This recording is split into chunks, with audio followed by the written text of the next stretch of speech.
இன்னைக்கு வந்து பார்த்தீங்கன்னா, ரொம்ப சந்தோஷமான நாளுங்க. ஏன் சொல்றேன்னு பார்த்தீங்கன்னா, நம்ம வந்து சுகர்லேருந்து ஒரு ஆள வெளிய கொண்டு வந்துட்டோம். நம்மளோட ஃபாலோவர் ஒரு ஆள. அவர நான் இதுக்கு முன்னாடி முன்ன பின்ன பார்த்ததே கிடையாது. ஸோ ஆன்லைன்லேயே பழக்கமாயி, ஆன்லைன்ல பேசி, ஆன்லைன்லேயே நமக்கு கன்சல்டேஷன் கொடுத்து, ஆன்லைன்லேயே சுகர வந்து வெளிய கொண்டு வந்தாச்சு. இதுக்கு முழுக்க முழுக்க வந்து பார்த்தீங்கன்னா, என்னோட கைட்லைன் தான் கேட்டீங்கன்னா இல்லங்க. அவரோட செல்ஃப் கான்ஃபிடென்ட். அந்த செல்ஃப் கான்ஃபிடென்ட் தான் இன்னைக்கு வந்து அவர வெளிய கொண்டு வந்திருக்கு. ஏன்னா, அவரு வந்து 1 வருஷம் முன்னாடிலேருந்து சுகர்லேருந்து வெயிட் லாஸ் பயங்கரமா ஆயிட்டு இருந்துச்சு. அத எப்படி சரி பண்ணணும்னு தெரியாம முழிச்சுக்கிட்டு இருந்தாரு. அதுக்கப்புறம் நம்மளோட வீடியோஸ் எல்லாம் பார்த்துட்டு, அதுக்கப்புறம் எனக்கு டிசம்பர் 25 கால் பண்ணாரு. அப்போ அந்த டைம்ல வந்து அவர்கிட்ட ஓரலா கேட்டேன், "ப்ரோ இப்போ நீங்க லாஸ்ட்டா எப்போ செக் பண்ணீங்க? அப்போ என்ன பிளட் ரிப்போர்ட் இருந்துச்சு?" அப்படின்ட்டு. அப்போ வந்து சாப்பிடுற முன்னாடி 270 இருந்துச்சு. சாப்பிட்டதுக்கப்புறம் 380 இருந்துச்சு. HbA1c 11 இருந்துச்சுன்னு சொன்னாரு. அதுக்கப்புறம் வந்து பார்த்தீங்கன்னா, நம்ம குடுத்த கைட்லைனுக்கு அப்புறம் மேல பார்த்துட்டு இருக்கீங்களா, இது அவரோட கரண்ட் ரிப்போர்ட்.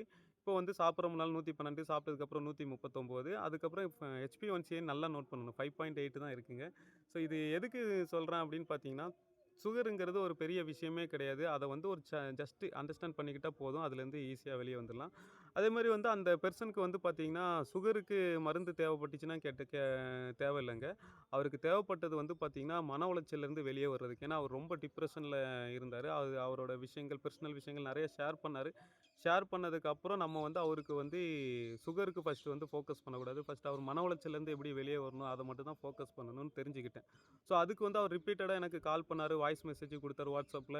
ஸோ, ரெகுலரா நாங்க வந்து கனெக்டிவிட்டில இருந்தோம். இப்படி கனெக்டிவிட்டில இருக்கும்போது தான் ஒருத்தவங்கள வந்து நல்லா அண்டர்ஸ்டாண்ட் பண்ணி, அவங்க லைன்லயே நம்ம டிராவல் பண்ணி, அவங்க எப்போ அப் ஆறாங்க, எப்போ டவுன் ஆறாங்கங்கிற விஷயத்த வந்து நல்லா அண்டர்ஸ்டாண்ட் பண்ணி, அதுக்கப்புறம் அத ஃபர்ஸ்ட்டு கொஞ்சம் சரி பண்ணேன். அத சரி பண்ணதுக்கு அப்புறம் தான் சுகருக்குள்ள வந்தேங்க.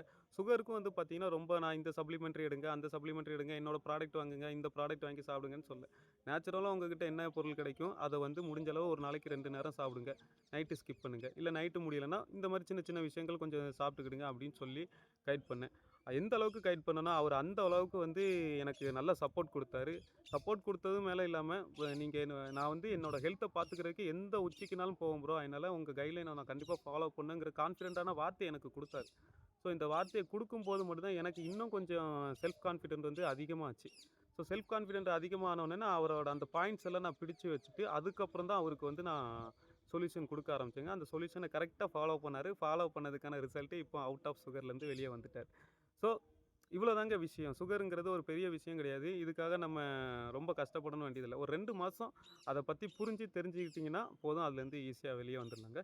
ஸோ உங்களுக்கு டயபெட்டிஸ் பத்தின கன்சல்டன்ட் வேணும்னா, பயோல என்னோட வாட்ஸ்அப் நம்பர் இருக்கு. கான்டாக்ட் பண்ணிக்கிடுங்க. ஓகேவா?